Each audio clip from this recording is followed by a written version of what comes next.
नाज़रीन अस्सलाम वालेकुम। सियासत टीवी के खुसूसी प्रोग्राम कानून की आवाज़ में आपका खैर मकदम है। नाज़रीन, आप अच्छी तरह जानते हैं कि हम इस प्रोग्राम के ज़रिए जो मर्द व ख़वातीन होते हैं जिन्हें क़ानून या क़वानीन से मुताल्लिक़ जिनमें शऊर नहीं पाया जाता, उनमें शऊर बेदार करने की कोशिश करते हैं और उन्हें ये बताते हैं कि आपके ये क़ानूनी हुकूक़ हैं, आपके ये बुनियादी हुकूक़ हैं जिसके ज़रिए आप न सिर्फ अपना तहफ़्फ़ुज़ कर सकते हैं, अपने ख़ानदान का तहफ़्फ़ुज़ कर सकते हैं, बल्कि माशरे को भी एक सेहतमंदाना और पुरअमन माशरा बनाने में मदद कर सकते हैं। लेकिन आपको बता दें कि जिस तरह हमने इस एपिसोड में खिदमत हासिल की हैं, यानी इस प्रोग्राम में खिदमत हासिल की हैं मुल्की मुमताज़ खातून कानून साज, मुल्की मुमताज़ वकील मोहतरमा फ़िज़ानी हुसैन, उनकी खिदमत हमने हासिल की है। और आपने देखा कि किस तरह अब तक हमने मेंटेनेंस यानी नान और नफ़क़े के बारे में बात की है, फिर उसके बाद आप देखेंगे कि 498 के बारे में बात की है, उसके बाद आपने देखा कि उससे पहले जो एपिसोड हमारा था वो डोमेस्टिक बैलेंस के बारे में था, उसके बारे में बात की है। उसके जो यानी अहम नुकात थे, अहम जुज़ थे, उस बारे में भी हमने आपको बताया है। आज जो है हम आपके सामने लेकर आए हैं चाइल्ड कस्टडीज़ लाज, यानी आप देखेंगे कि अगर मियाँ बीवी लड़ते हैं, झगड़ते हैं, उनमें अलहदगी होती है या तलाक होती है, तो फिर सबसे ज़्यादा अगर कोई मुतासिर होते हैं तो वो बच्चे होते हैं। तो फैमिली लाज यानी आइली क़वानीन जिन्हें कहा जाता है वो हिंदुस्तान ही नहीं बल्कि सारी दुनिया में सबसे ज़्यादा अहमियत रखते हैं। तो बहरहाल आज हम इस मौजू पर कि बच्चों की तहवील किसे दी जाए, माँ को दी जाए या बाप को दी जाए, इस पर बात करते हैं और आपको बताते हैं कि वो यानी फ़िज़ानी हुसैन इस बारे में क्या कहती हैं कानून के मुताबिक। तो आपका खैर मकदम है। जी जी, पहला सवाल आइली क़वानीन यानी फैमिली लॉ से है, तो आप उसकी अहमियत बताइए फैमिली लॉ की। देखिए, फैमिली लॉज इसीलिए सेपरेट बनाने पड़े क्योंकि अलग से सरकार को हर पॉइंट पे जो था, हर झगड़े के जितने भी तरह के झगड़े होते हैं एक मियाँ बीवी के बीच में, तो अलग अलग कानून इसीलिए लाने पड़े। क्योंकि पहले देखें अगर सालों पहले, तो हमारे देश में अब से 20-25 साल पहले जो था, एक आध कहीं मोहल्ले में आप सुनते थे तलाक हुआ है, फिर उनके बच्चे जो थे कस्टडी इनको फादर को मिल गई या मदर को मिल गई। अब क्या है कि कोर्ट्स में जो है 50% जो केसेस हैं वो फैमिली लॉज के आ रहे थे। इस लिहाज से जो है फैमिली कोर्ट्स ही अलग बना दिए गए, है ना। तो अब सारे जितने भी फैमिली से रिलेटेड जो हैं, जो भी झगड़े होते हैं, जितने भी केसेस होते हैं, ये फैमिली कोर्ट्स में जाते हैं। अब आते हैं चाइल्ड कस्टडी पे। देखिए, ये है the guardians and wards act 1890। ये एक यूनिफॉर्म एक्ट है। इसी के तहत किसी भी रिलीजन के आप हों, हिंदू हों, मुस्लिम हों, किसी भी रिलीजन के हों, इसमें सेक्शन 7, सेक्शन 10, सेक्शन 25 इसमें आपको राइट दिया गया है कि आप अपना जो एरिया फैमिली कोर्ट लगता है उसमें मदर भी और फादर भी, एनी पर्सन का वर्ड यूज करा गया है, स्पेसिफिक मदर नहीं, वुमेन नहीं कहा गया, एनी पर्सन वर्ड यूज करा गया है। ठीक है। सो अपने अगर जो फादर मदर हैं वो फैमिली कोर्ट में डाल सकते हैं सेक्शन 7, सेक्शन 10, सेक्शन 25 में बच्चे की कस्टडी के लिए।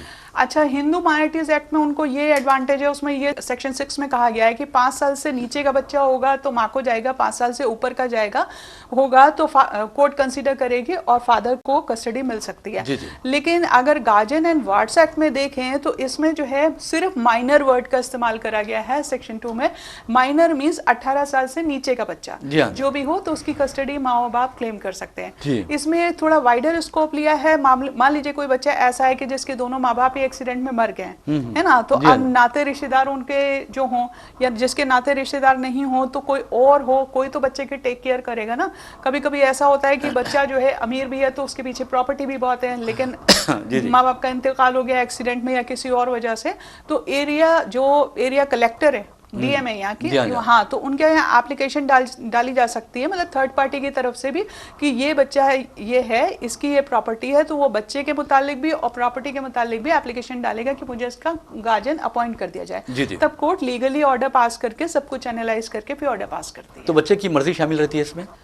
देखिए, जहाँ तक माँ बाप वाला जो पिटीशन है तो उसमें तो फैमिली कोर्ट फिर भी बच्चे को बुलाती है और चेंबर में ले जाके, ओपन कोर्ट में तो नहीं, चेंबर में ले जाके जो है पर्सनली बच्चे से थोड़ा इंटरैक्ट करती है।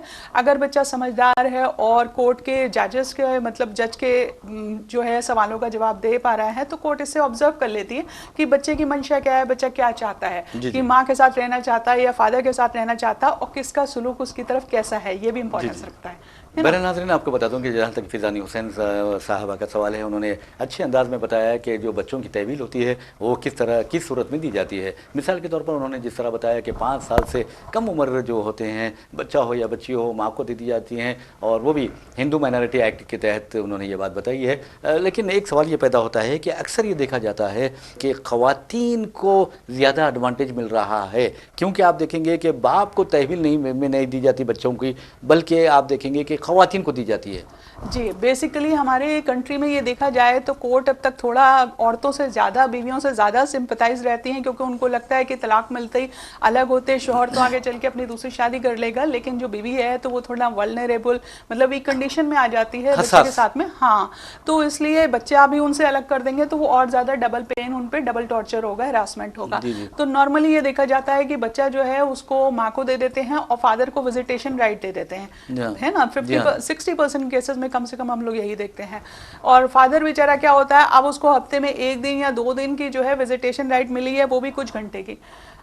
बाप है, वो बच्चा जितना माँ का है उतना ही फादर का भी है ना, बाप का भी है। ऑनेस्टी के साथ अगर कहें तो जितना लगाव माँ का बनता है उतना ही बाप का भी हक है, बाप का भी लगाव बनता है, राइट। तो कुछ घंटे में वो अपने प्यार मोहब्बत सब कुछ कैसे निछावर कर लेगा।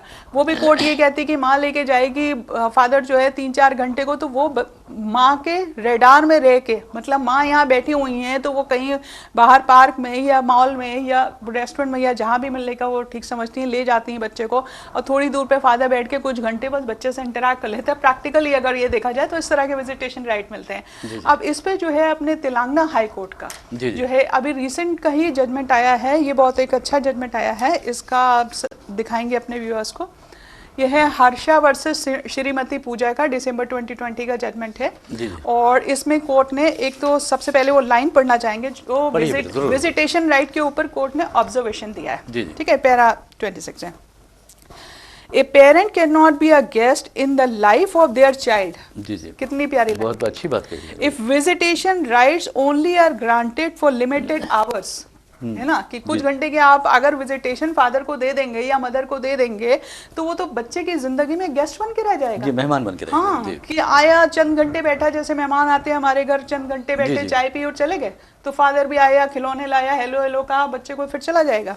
तो बड़ी प्यारी लाइन कही है, it may not be sufficient for the child to have comfortable time with the father और mother whoever may be the case, चाहे माँ को चाहे बाप को, जिसको भी अगर विजिटेशन राइट सिर्फ कुछ घंटे का दिया जाता है तो ये चाइल्ड के लिहाज से सही नहीं है, बच्चे के लिहाज से, और वो एक सफिशिएंट जो वक्त है वो नहीं गुजार पाएगा। सो इस जजमेंट में जो था, इसके फैक्ट्स ये हैं कि देखिए माँ बाप की शादी हुई, एक बेटा पैदा हुआ, फिर उनके बीच में झगड़े होने लग गए, दोनों अपना अलग अलग रहने लग गए, ठीक है। ये अभी कोविड से पहले की बात है। फैमिली कोर्ट में जाते हैं वो दोनों, अपना पिटीशन डालते हैं, फादर पहले डालता है पिटीशन की बच्चे की कस्टडी मुझे दे दी जाए, फिर मदर भी डालते हैं कि मदर को बुलाया जाता है, नोटिस इशू करके कोर्ट बुलाती है कि भाई क्या कहते हैं, बच्चे को प्रोड्यूस करें। बच्चे को वो लेके आती हैं, फादर दोनों से इंटरैक्ट करते हैं, बच्चे को भी चेंबर में ले जाके कोर्ट इंटरैक्ट करती है, पूछती जाती है, और उनको लगता है कि बच्चे की बेहतरी में जो है फादर को देना चाहिए, तो बच्चे की कस्टडी जो है वो फादर को उठा के दे देती है कोर्ट। और क्योंकि फादर जो था वो फाइनेंशियली ज़्यादा स्टेबल थे, ठीक है, तो कोर्ट को ये लगा कि अगर फादर जो है फाइनेंशियली ज़्यादा स्टेबल है तो बच्चे के एजुकेशन वाइज बेहतर रहेगा, बच्चे का फ्यूचर बेहतर रहेगा, बच्चे की बेहतर अपब्रिंगिंग हो सकेगी, और जो एक्स्ट्रा करिकुलर एक्टिविटीज़ हैं या और जो कंफर्ट्स हैं लाइफ के, तो वो फादर ज़्यादा बेहतर दे पाएगा, तो फादर को दे देती हैं। अब माँ इस बारे में ऑब्जेक्ट करती हैं, तो ये फिर जो है नीचे वाली कोर्ट तो नहीं सुनती, फिर वो आती हैं अपना तेलंगाना हाई कोर्ट, ठीक है, यहाँ पे पिटीशन डालती है। तेलंगाना हाई कोर्ट जो है फादर को भी बुलाते हैं, और फिर तेलंगाना हाई कोर्ट दोनों को शेयर्ड कस्टडी दे देती है, joint custody, shared custody. Shared custody का तेलंगाना हाई कोर्ट जो है ये ऑर्डर पास करती है कि मंडे टू फ्राइडे इवनिंग तक फादर के पास बच्चा रहेगा, ठीक है। फ्राइडे के में स्कूल से ही माँ बच्चे को लेके चली जाया करेगी और संडे इवनिंग तक अपने पास रखेगी, ठीक है, और संडे इवनिंग को वापस फादर को हैंड ओवर कर दिया करेगी। तो बच्चे को जो है ओवरनाइट, मतलब रात और दिन पूरा वक्त गुजारने का दोनों माँ बाप के पास मौका मिलेगा। बहुत अच्छी बात है जी।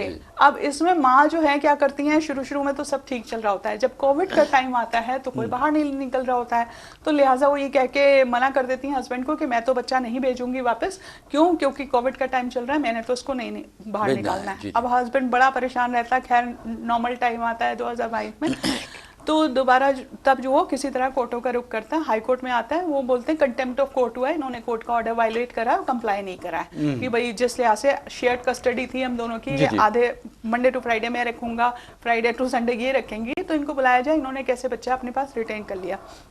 कोर्ट बुलाती है, उनको पूछती है तो वो वही बहाना करती है कि कोविड का टाइम था, मैं बच्चे को निकाल नहीं सकती थी और इस वजह से मैंने नहीं भेजा। अब कोर्ट इंक्वायरी कराती है, हस्बैंड भी डॉक्यूमेंट्स प्रोड्यूस करते हैं, पता क्या चलता है, कोर्ट बच्चे को भी, बच्चे की उम्र है 6 साल, ठीक है, बच्चे को भी चेंबर में बुलाती है, दोबारा से इंटरेक्शन करती, पूछती क्या हुआ। तो बच्चा कहता है कि मुझे तो मम्मी कई बार जो है जगह जगह यहाँ हॉस्पिटल्स में चेकअप कराने के लिए ले गई हैं।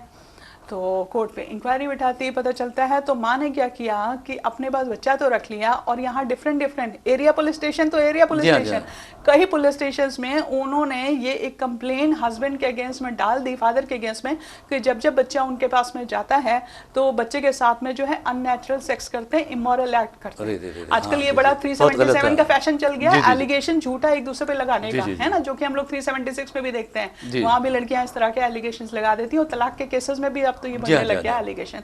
तो बड़ा कॉमन एलिगेशन हो गया एक दूसरे को फंसाने का और नीचा दिखाने का, ठीक है। तो वो इस तरह के कंप्लेंट्स डाल देती हैं, हालांकि पुलिस एफआईआर नहीं रजिस्टर करती, लेकिन इस कंप्लेंट पे इंक्वायर जाके करती है। कम से कम 5 कंप्लेंट इस तरह की पड़ती हैं डिफरेंट थानों में। डिफरेंट थानों की पुलिस जो है हस्बैंड के घर जाके देखती है, उनके घर जगह जगह सीसीटीवी कैमरे लगे हुए थे और बच्चे से भी इंटरेक्ट करती हैं। हालांकि 5 कंप्लेंट फिर वो क्लोज कर देती हैं कि ये एलिगेशन झूठा है बिल्कुल, ठीक है। अब कोर्ट वो सारा पूरा रिकॉर्ड मंगाती है, हाई कोर्ट अपना एग्जामिन करती है उस चीज़ को, वो सब झूठा पाया जाता है।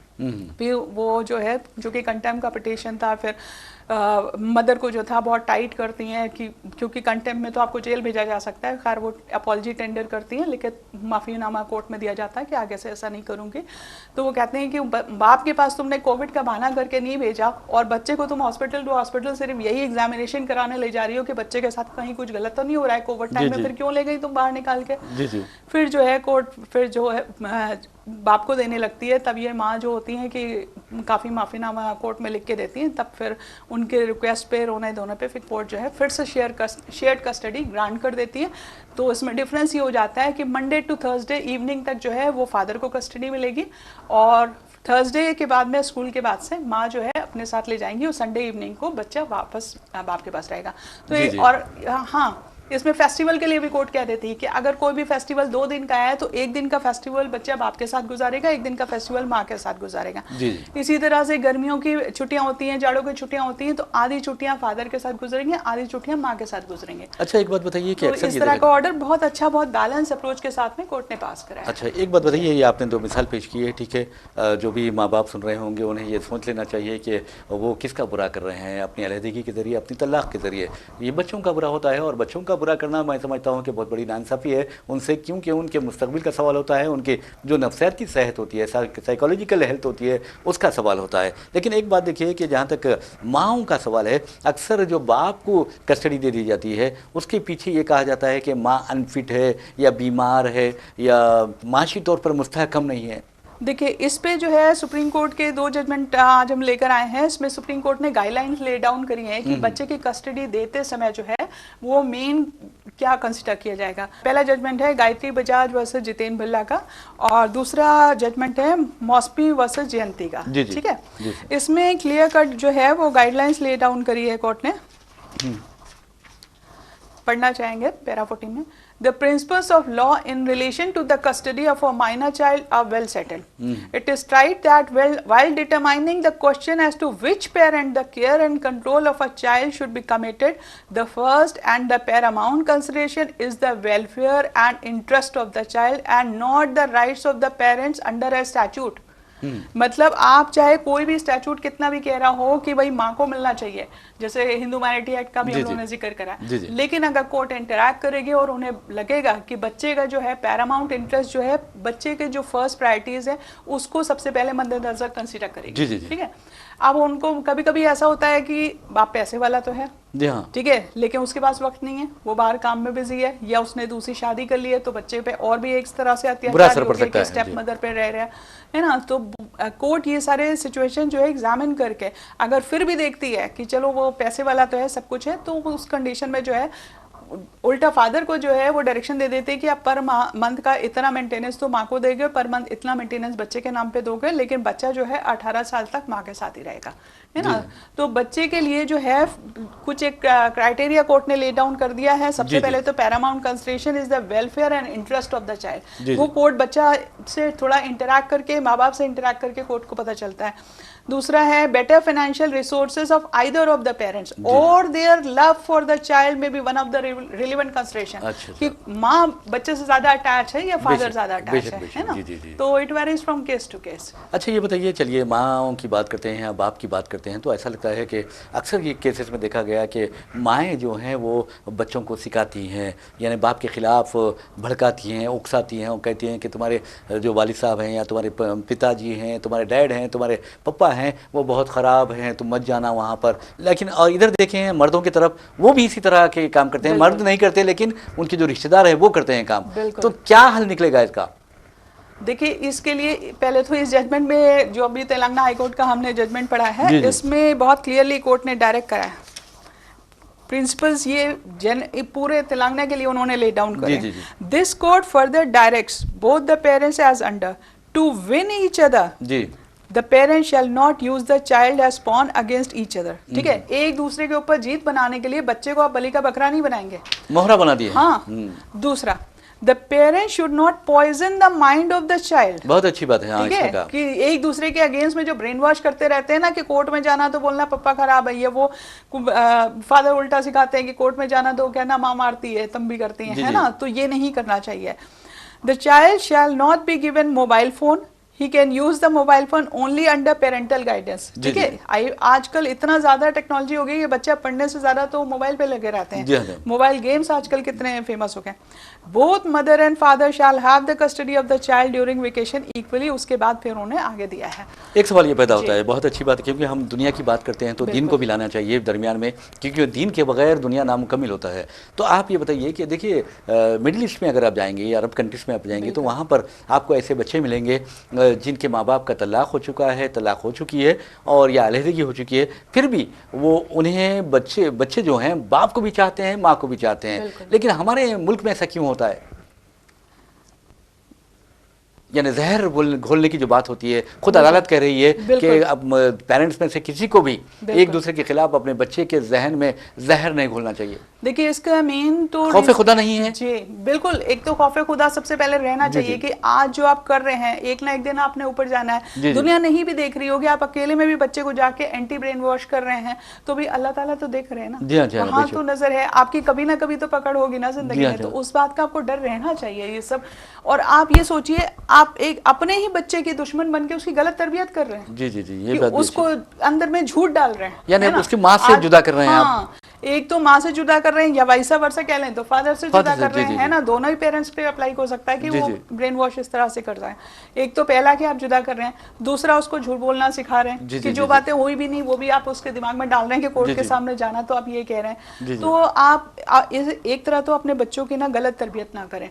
ठीक है, उनको जो सच है, सही के रास्ते पे, जो हक का रास्ता हमारे दीन ने फरमाया है, उस रास्ते पे चलाएं और हमेशा अल्लाह की पकड़ से डरें। बिल्कुल। और वैसे भी आप देखेंगे कि अगर किसी से नाइंसाफ़ी की जाती है, किसी से हक तलफी की जाती है और इंसान ये समझता है कि वो बच जाएगा, तो ऐसा हरगिज़ नहीं होगा। और आज तो ये हाल हो गया है कि अगर आप किसी के साथ बुरा करेंगे तो इसी दुनिया में उसकी सज़ा भी भुगतने के लिए तैयार रह जाइए। और जहाँ तक खौफ खुदा की बात है, अगर खौफ खुदा नहीं है तो समझिए कि आप अपने मफाद के लिए, सिर्फ अपने खातिर अपनी औलाद की ज़िंदगी ख़राब कर रहे हैं, जैसा कि मोहतरमा फ़िज़ानी हुसैन ने कहा है। तो इससे बचिए, क्योंकि अगर आप दीन की तरफ चलते हैं, खौफ खुदा रखते हैं, तो मैं समझता हूँ कि झगड़े ही नहीं होंगे। बिल्कुल, छोटी छोटी बात को इशू ना बनाएं, आपस में बैठ के मसलों को सुलझा लें। याद करें वो वक्त जब सालों पहले हमारी कंट्री में इतने तलाक नहीं होते थे, है ना, और माँ बाप मिलके रहते थे और छोटी बातों को इग्नोर कर देते थे, दरगुजर कर देते थे। और कितने प्यार मोहब्बत से, और एक घर में आजकल तो 2-2 3-3 बच्चे होते हैं, उस टाइम तो 7-7 9-9 बच्चे भी होते थे। सही कहा आपने। अच्छा, आजकल मियाँ बीवी और बच्चा इतने ही रह रहे हैं, फिर भी झगड़े इतने बढ़ रहे हैं। उस टाइम पे तो चाचा चाची ताई ताई सब भी रह रहे होते। वजह क्या है झगड़े की? क्या